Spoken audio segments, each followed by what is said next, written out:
अगर आपको हमारी कहानियाँ पसंद आती हैं तो चैनल को सब्सक्राइब करें ताकि आगे भी हम आपके लिए ऐसी कहानियाँ ला सकें।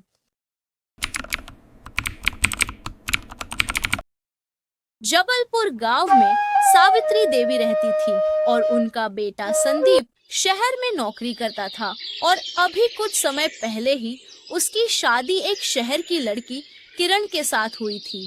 गांव में कई दिनों से एक ही चर्चा थी, संदीप की शादी शहर में हुई है, अब कैसी बहू आएगी। कुएं पर पानी भरने गई औरतें संदीप की शहर वाली दुल्हन के बारे में बातें बना रही थी।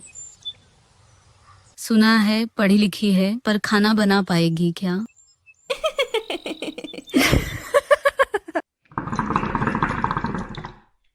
देख लेना, शहर की छोरी है, खेत खलिहान क्या समझेगी। गांव की चौपाल से लेकर कुएं तक सभी तरफ सिर्फ सावित्री की बहू जो शहर से आएगी, कैसे होगी, कैसे बात करेगी, कैसे रहेगी, सब तरफ यही चर्चा थी। बच्चे रोज की तरह खेल कूद कर रहे थे, पर आज उनकी बातों में शहर की बहू के आने की उत्सुकता थी। नई बहू आएगी तो हमें मिठाई देगी कि मोबाइल दिखाएगी? शाम हो गई थी और सूरज ढल रहा था, पर सावित्री देवी के मन में चिंता बढ़ रही थी।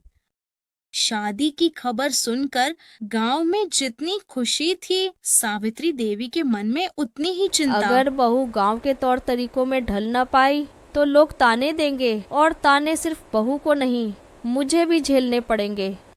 सावित्री देवी की आंखों में पुराने अनुभवों की झलक।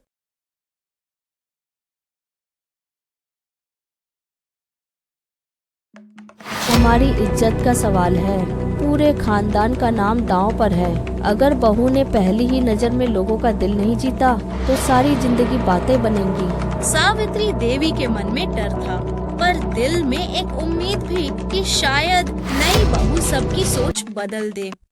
शाम का वक्त, सूरज ढल रहा है, आसमान में हल्का नारंगी रंग। घर के आंगन में सावित्री देवी चारपाई पर बैठी हैं। उनके चेहरे पर थोड़ी चिंता और दृढ़ता, हाथ में मोबाइल। संदीप अपनी नौकरी से वापस घर जाते हुए माँ सावित्री से बात करता है और उसका हालचाल पूछता है। कैसी हो माँ? ठीक हूँ बेटा, तुम कैसे हो और बहू कैसी है? हम दोनों अच्छे हैं। संदीप, जब बहू को लेकर आना तो कहना अच्छे से सज संवर कर आए। पूरा गांव देखने आएगा, सबको लगे कि हमारे घर में फूल सी बहू आई है। ठीक है माँ, मैं कह दूंगा, पर याद रखना किरण जैसी है, सबका दिल जीत लेगी। दिल बाद में जीतना, पहले तो आंखें जीतनी पड़ती हैं गांव वालों की। संदीप ने माँ की बात किरण को बताई। किरण शहर में पली बड़ी थी, गांव की परंपराएं और कहावतें ठीक से नहीं समझती थी। उसने सोचा, क्या सासू माँ सच में चाहती होंगी कि मैं वही शादी वाला लहंगा पहनूं? अगले दिन जब गांव जाने की बारी आई, किरण ने अपना भारी लाल विवाह जोड़ा, गहने और भारी दुपट्टा ले लिया।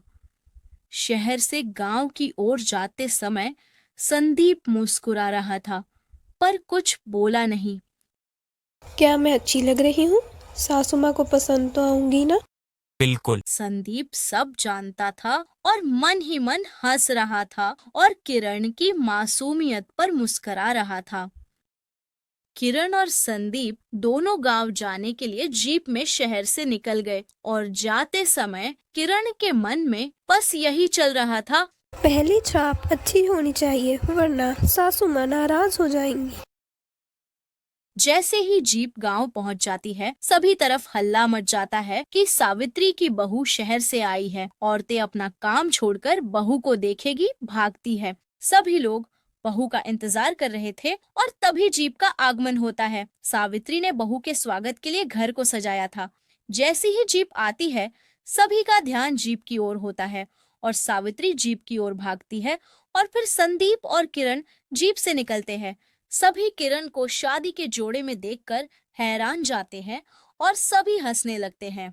लगता है आज बारात फिर से आएगी। लगता है दुल्हन का रंग अभी तक फीका नहीं पड़ा। गांव वालों की बातें सावित्री के कानों में चुभती है और वो परेशान होकर सोचती है, हे भगवान, ये कैसी नासमझी कर दी बहू ने। जैसा किरण ने सोचा था ठीक उसके विपरीत हो जाता है और उसकी पहली शाप एक मजाक बनकर रह जाती है। सुबह सुबह किरण ने रसोई में कदम रखा। सास सावित्री देवी हर काम पर निगरानी रख रही थी। बहू, इतना तेल क्यों डाला? मैंने साफ कहा था थोड़ी मात्रा में डालो। गांव की औरतें धीरे धीरे झांकती रहीं, कुछ ताने मारते हुए हंसी रोक नहीं पाए। शहर की बहू आकर खाना बनाने लगी, देखो कैसे हाथ गंदे कर रही है। किरण लोगों की बातों का बुरा नहीं मानती और सावित्री की बात सुनती है और सावित्री का गुस्सा अब प्यार में बदलने लगा है। बच्चों ने देखा कि किरण घर का काम कर रही है तो दौड़कर इकट्ठा हो गए। अरे ये बहू मोबाइल छोड़कर हाथ पांव काम में लगा रही है। गांव की औरतें सब देखती है और ताने देती है। शहर की बहू क्या जाने खेत खलिहान का। मैं सीख रही हूँ, धीरे धीरे सब आ जाएगा। सास ने दूर से देखा और हल्का सा सर हिलाया। बहू अच्छा है, कोशिश कर रही है, बस धैर्य रखो।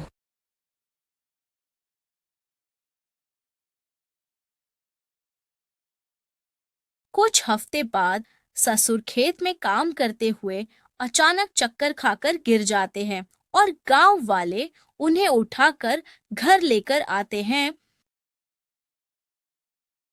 किरण डॉक्टर को बुलाकर लेकर आती है और डॉक्टर चेतावनी देते हैं, आराम करना पड़ेगा। अब आप इनका ध्यान रखना, खेतों का कोई काम नहीं करना है, सिर्फ आराम। गांव वाले इकट्ठा हो जाते हैं और कानाफूसी शुरू कर देते हैं। अब देखो शहर की बहू खेत में जाएगी या नहीं।